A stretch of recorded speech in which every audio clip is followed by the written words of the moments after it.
Hi, and welcome to Sip and Tell with M and L.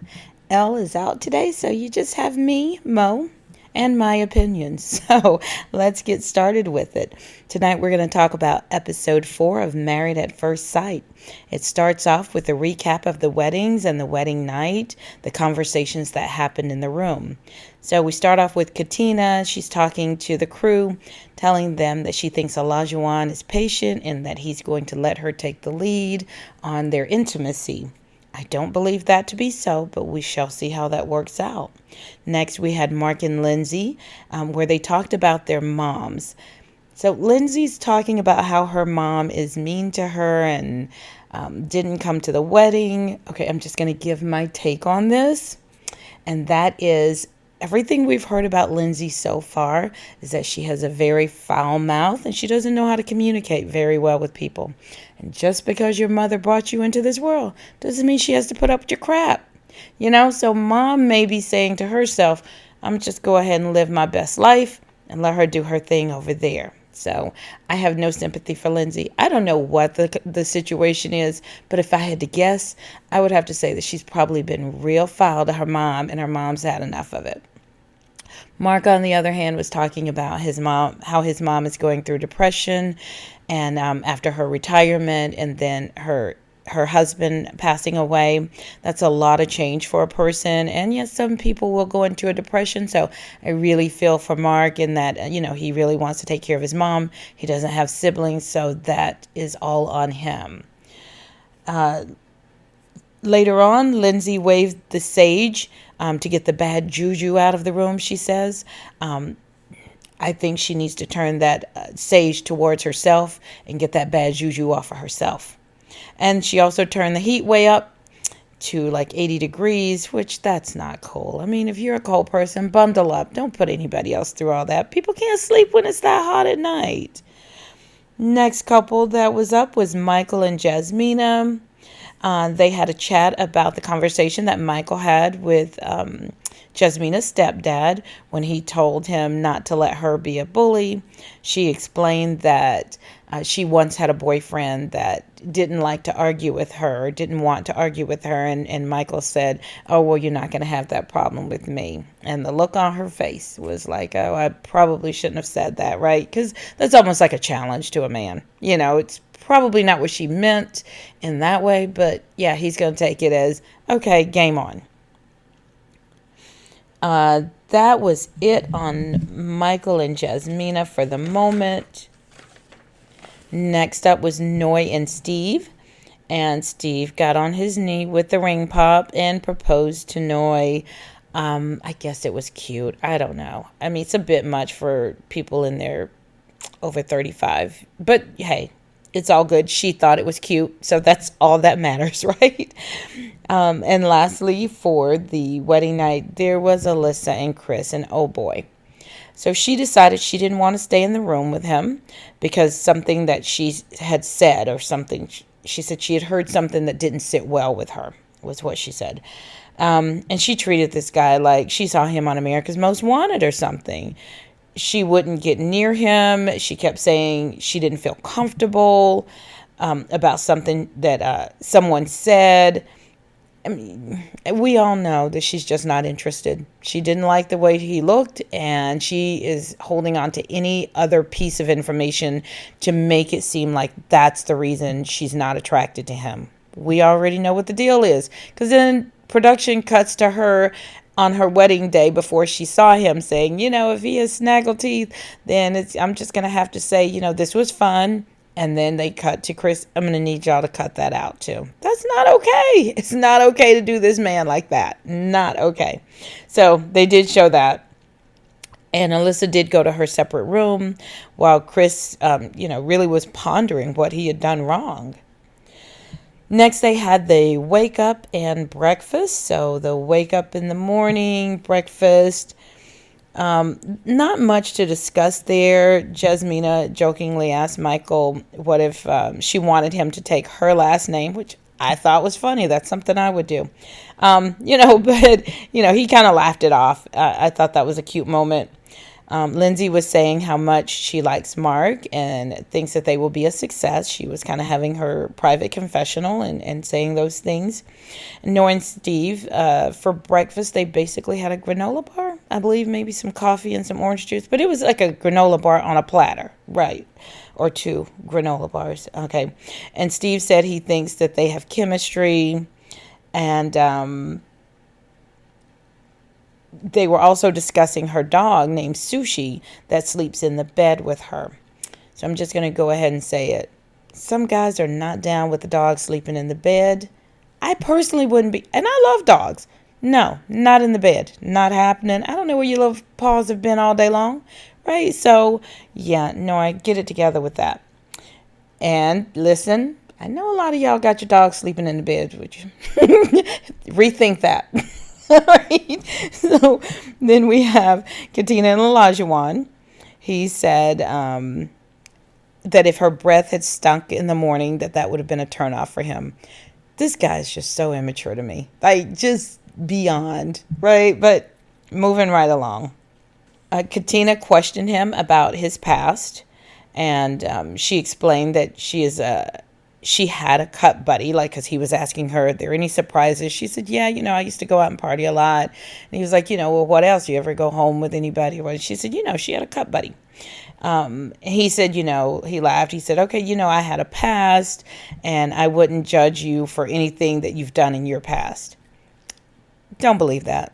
Just don't believe it. Because if he finds out you've done something in your past, even if it's something he's done, because those are the most judgmental ones, the ones that's doing it out there doing the dirt, they got the most judgment to pass down on other people, especially somebody that they are with and want to be their wife. I'm just saying. All right. And then we had Alyssa and Chris. Chris explained that they had talked without the cameras at around 2 a.m.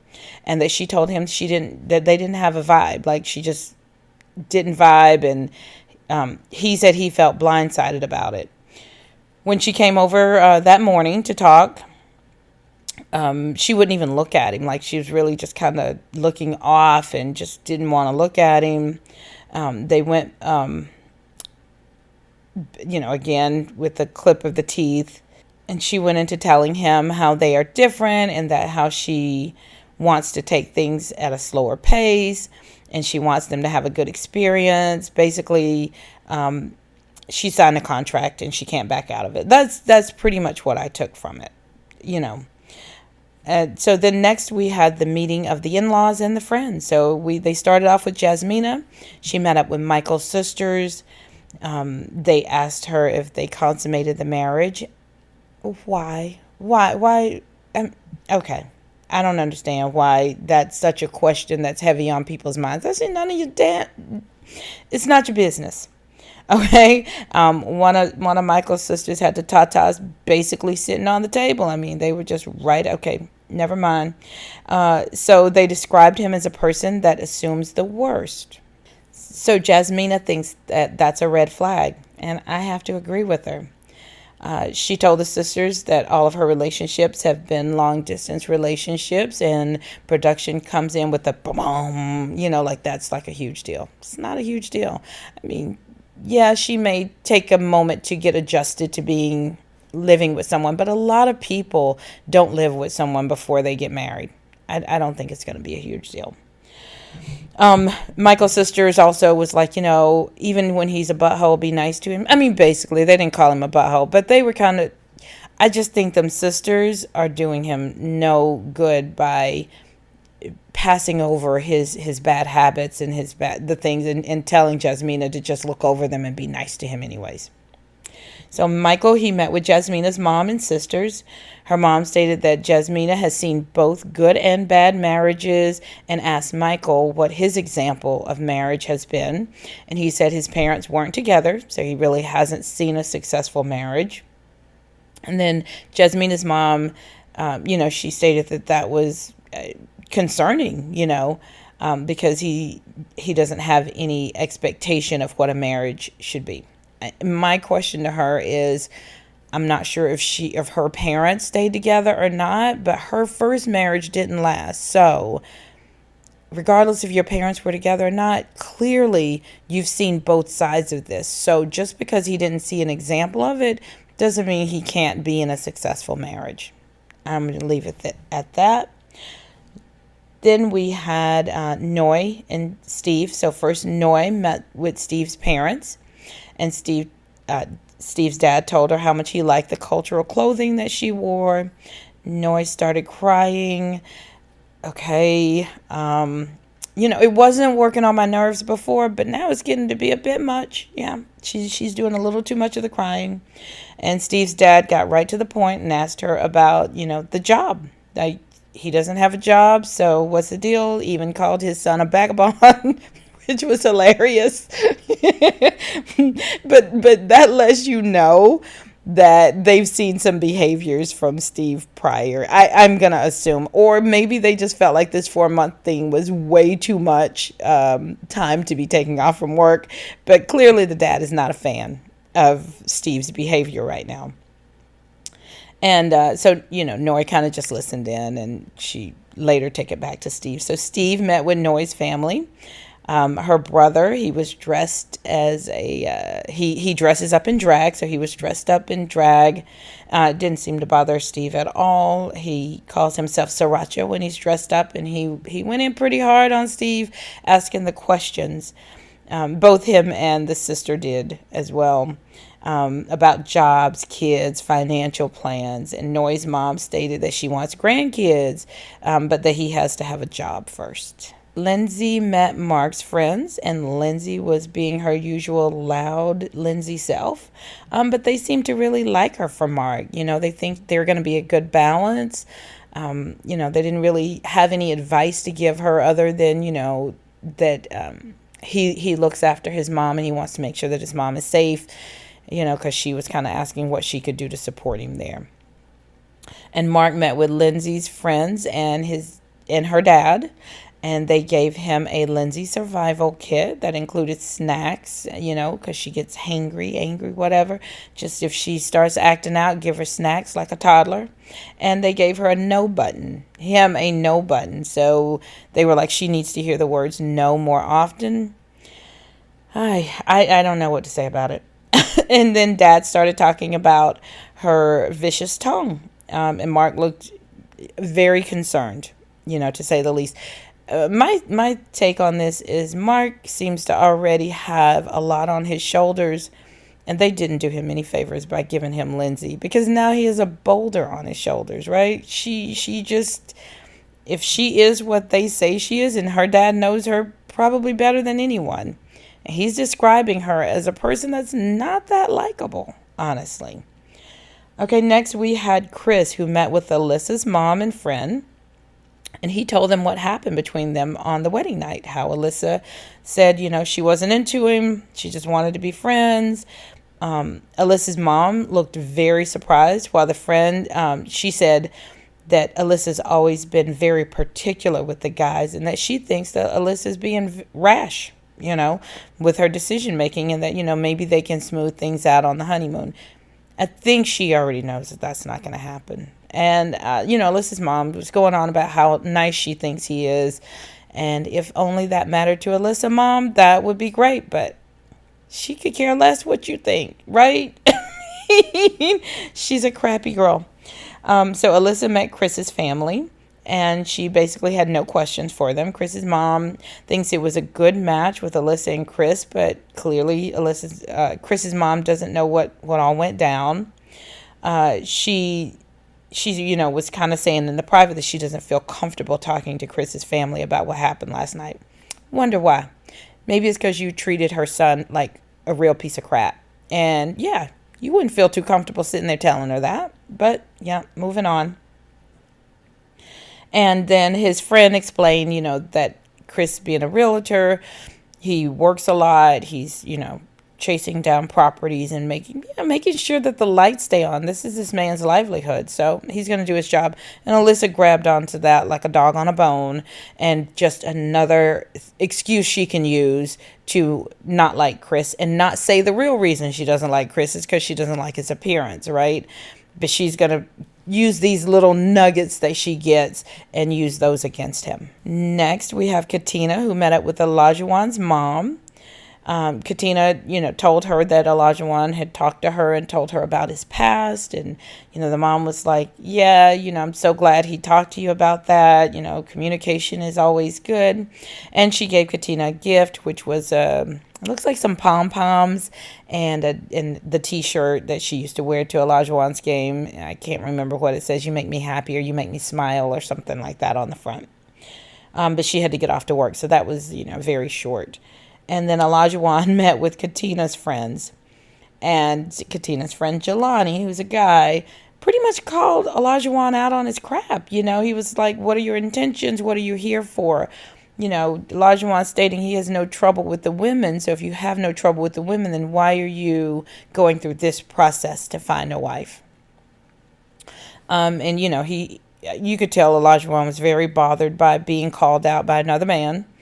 And, he's just kind of like, if you want to call me out then, Jelani's just kind of like, yeah, I just feel like his intentions are wrong. And I feel like he's getting on TV for attention and to blow up. He's probably right. So next we have, after the brunch, they all meet up back with their spouses. So Michael and Jasmina, they give like a quick blip about what the family members said. Lindsay and Mark, the same thing. Mark showed Lindsay the survival kit. Lindsay was like, your friends were really cool. Steve and Noy. Steve told Noy that Sriracha, gave him a hard time, which I think Noy expected. And Noy mentioned that Steve's dad brought up the fact that he didn't have a job. And she asked him, what's your plan? And his response was basically, we have to see where we're going to determine when and where I will get I think he said a full-time job or a company. Basically, it doesn't sound like jobs. Steve is in any rush to find a job. That's what it sounds like to me. So then we go on to Katina and Olajuwon, and they discussed their meetings, and he told her that Jelani was questioning him.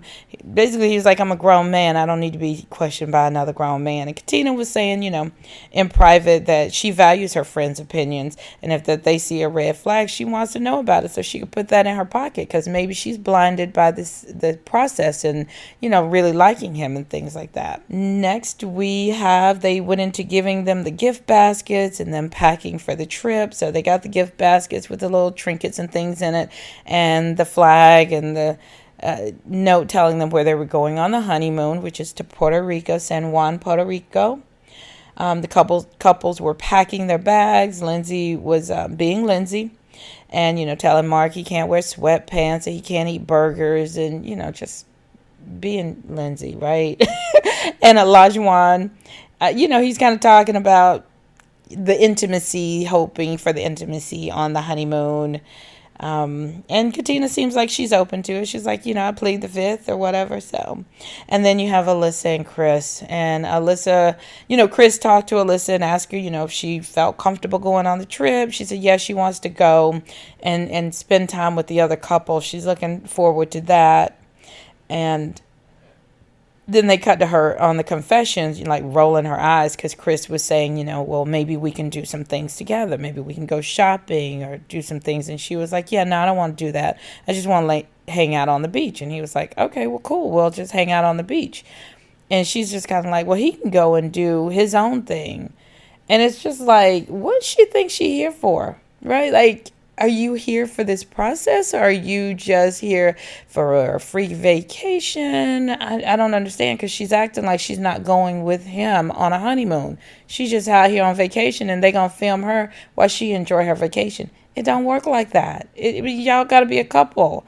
So moving right along, they all catch the shuttle to the airport, and they get on the flight. All the couples, they rode together, and Lindsay and Mark were seated directly behind Olajuwon and Chris. Now, I could have told them that was going to be a problem, right? Because I already see these personalities here, especially Olajuwon with his silliness, and Lindsay with her boldness and brashness. Either they are going to be best friends or they're going to be enemies, the two of them, because both of them just they extra in different kind of ways. So it can only go one of two ways. Either we besties or we hate each other.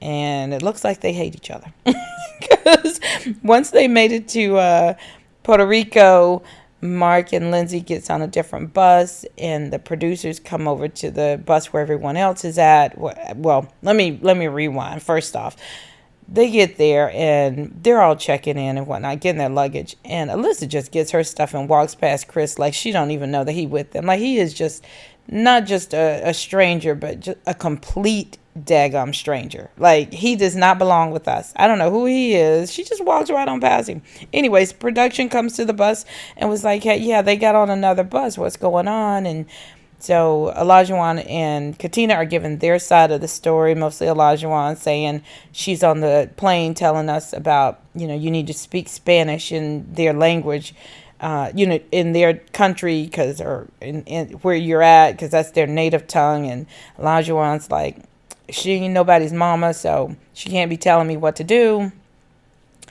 I think that situation probably got way blown out of proportion. Yeah, Lindsay's loud. Lindsay's rude. Olajuwon seems like he's got an edge. That's just my take. We shall see, though. We shall see. It seems like little things agitate him, but we will see. That's just what I'm seeing from him. I know people like that. I'm telling y'all. Any little thing probably set him off, but we will see.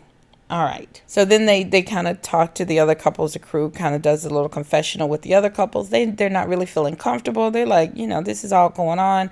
Can we all just get along, right? It was ridiculous, and I hated it for the other couples because now it makes the whole thing awkward.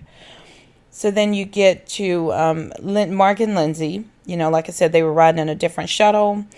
And then when they get back to the hotel, when they get to the hotel in Puerto Rico, the two of them go up to the room to kind of decompress, settle in, while the other couples go down to have drinks. And Lindsay wasn't really feeling real comfortable after everything that went down. She's kind of crying and saying, this kind of shook her to her core because she was joking around and Olajuwon took it serious, and that he was getting aggressive and puffing his chest out. Now, I don't know if all that happened, but I don't know. I mean, I wasn't there. But yeah, it seems like those two personalities are going to clash hard. And also, the other thing is a lot of times guys, adult men, right, don't want another woman, especially one that looks like their mom, telling them what to do. They don't have their mom telling them what to do their whole life. So if you look or sound like their mom and you telling them what to do, they're gonna have some problems with it. So I don't know. We'll see what happens there.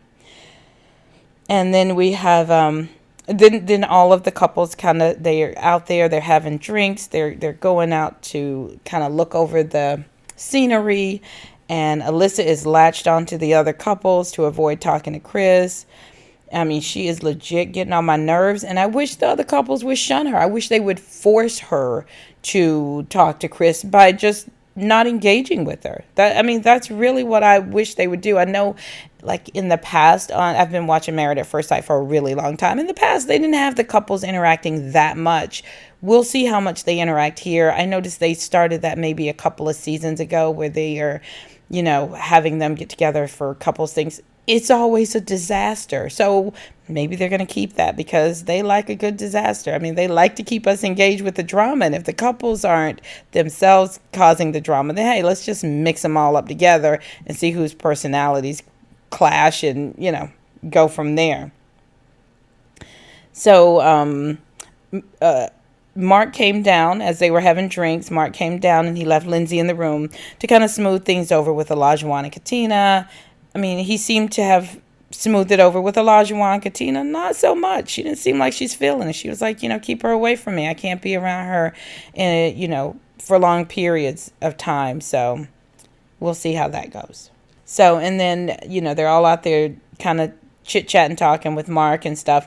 And, Alyssa, who claims that she doesn't feel comfortable with strangers, but she was sitting all up under Michael while they were outside. I mean, I was honestly wondering if she and Jasmine were sister wives. I mean, she looked like she was with them. That was a threesome, and Chris was just over there by himself. Like, she was right up she was as close to Michael as Jasmina was.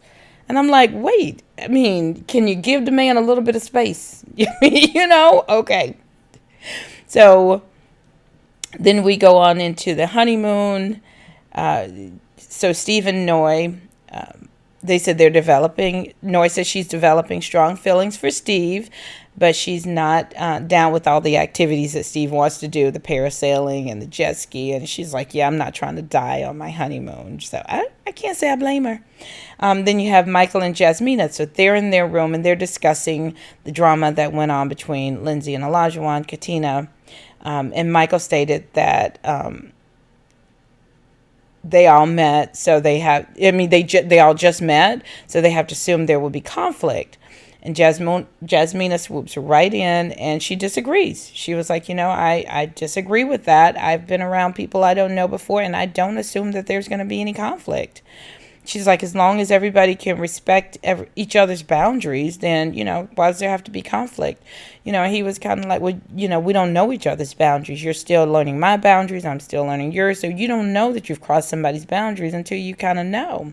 And she was like, well, I just agree to disagree with you on that, because I just don't think that there has to be conflict just because, people. And I agree with her. I'm around people I don't know all the time, and I do not assume there's going to be conflict.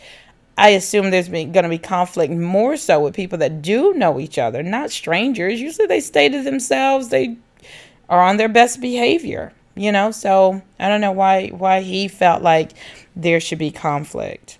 So she said, well, I'm going to go ahead and take my shower, because it kind of got heated. You could see that he didn't like that she was disagreeing. And she was just kind of like, I don't want you seeing everything on the negative side all the time either. So she was like, I'm just going to take my shower.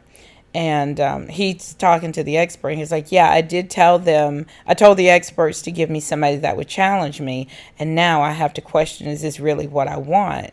I mean, that is such a punk move, right? You just want people to agree with you all the time. Really? She can disagree with you. It's okay. You don't have to get your ball and go home just because she disagree with you. So I'm starting to really think these two not going to work out, because he don't seem like he's used to having a woman disagree with him. His sisters probably always agree with whatever he say, even if they disagree. I bet they're like, yeah, I disagree, but you got a point. That kind of stuff, right? So that's just my take on it. So then Mark returns to the room, and he lets Lindsay know that all is good with her and Olajuwon and Katina. Then he proceeds to tell her not to push people's buttons, like don't be on 10 all the time.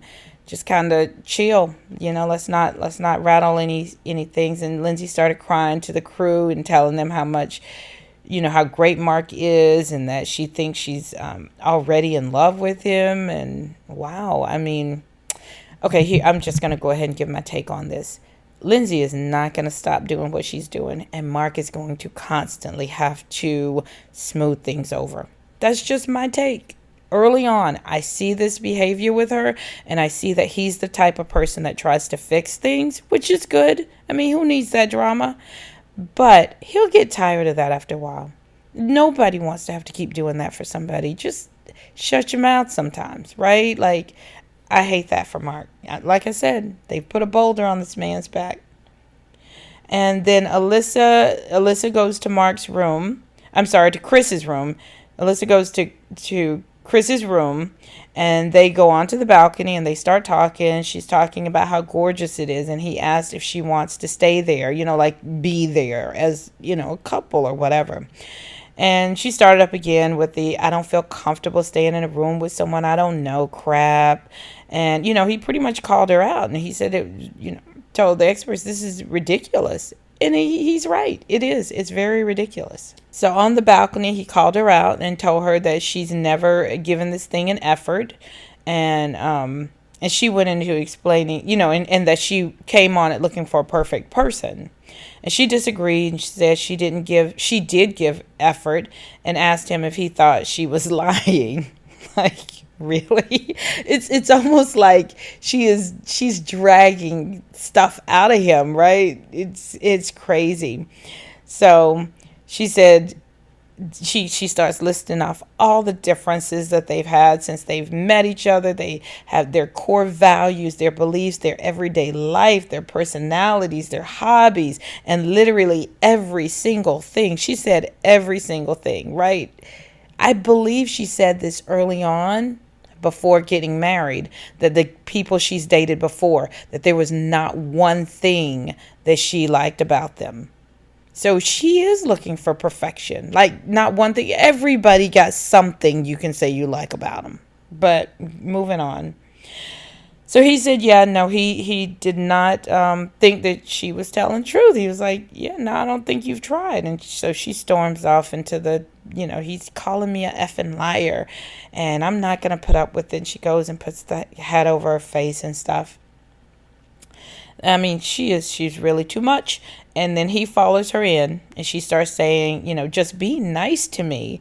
And then she brought up that he told her mom and friend about the wedding night, and she just wanted to be friends. And I'm thinking maybe her mom and her friend called her out on her bratty ways, because she's being a total brat right now.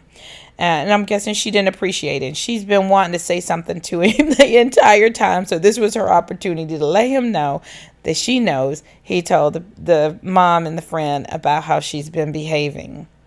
And then she acted as if he was like begging her or something, because then she starts telling him, in this stop being a bugaboo way, to just stop, because this isn't going to work. And just be respectful. So, she's talking about, he needs to be respectful to her, and because she wouldn't do that to him. Well, no, you didn't tell his mom about how you treated him. Of course not. So, yeah, she's going on now about, just be respectful, and she has to get back to a place where she can trust him. Oh my goodness, what in the world with this girl? And that she hopes that she can sit in a conversation and not have disrespect involved. I mean, she is acting like this guy is just cussing her out and disrespecting her in all kinds of ways. Does she deserve that? Yeah, she deserves. If he did do it, she would deserve it. But he's not even doing that. And so Chris was confused, and he told, the crew, he's like, yeah, she's gaslighting me. Yeah, Chris, she is. Either that or she's got some mental things going on. I don't know which one it is, because I can't understand how she feels like her behavior is okay right now. But I think in her head she might think her behavior is okay. I don't get it, but I think she thinks it's okay. So they ended up going to their separate rooms. And basically this whole thing is just a hot mess. It is a hot mess. And they really got to do a better job of interviewing and vetting these people out. I mean, how could Alyssa have gotten on this show being that particular about men? And then you put her on there. She didn't even deserve to be on. I'm just going to leave it. She did not deserve to be on there. So lastly, we had Katina and Olajuwon. They were in their room. They were kind of chit-chatting, talking about reflecting on the day and the incident with Lindsay. And I just think these two are firecrackers, because he's like, we're not going to harp on that. And she was like, I'm not harping. He's like, no, I know you're not harping on it or whatever, but we just going to focus on us. And I just think these two are firecrackers. Like, I can't remember what season it was. I'm thinking 12, with Virginia and Eric, where Virginia and her mouth, and Eric was taken up for. I really think these two are going to play off each other's energy, and not in the best kind of way. Not, with, Olajuwon getting into it with Lindsay, and then Katina jumping in and getting into it too, and taking, it's just, I think they're going to be too much. I do. I think Lindsay is too much, and I wanted to like Katina. I mean, I kind of like her, but we're going to see how she turns out, because it seemed like she might be messy, and it seems like Olajuwon is messy, and he's probably got a quick temper, but we will see. So he also told her that he feels like she has walls up, and, she told him that she's just afraid of being disappointed, and that she's given people many chances in the past, kind of continuously giving him chances. And he was like, don't let the way they treated you affect our relationship, because I'm not going to treat you like I've treated other women. Katina, sidebar, she told the crew that she knows people don't change overnight. So, yeah, she sees what it is. Maybe he'll change, but it's good for her for being cautious. So that pretty much wrapped up episode 4. It looks like it's going to be even more drama in episode 5. It just seems like this whole season is going to be drama after drama after drama. But I'm keeping my eyes open for Olajuwon and Katina. I'm also keeping my eyes open for actually all of them, because it seems like Michael and Jasmina, yeah, I just don't think they're going to. But you know what? I think I might have called it right on episode 1 when I said I think the only couple that will survive is Steve and Noi. And I'm sticking with that just based on what I've seen lately. So I am signing off. That was me and my opinions. Hopefully Elle will be back next week, so you don't just have to hear me rambling on. And I will chat with you guys later. Bye.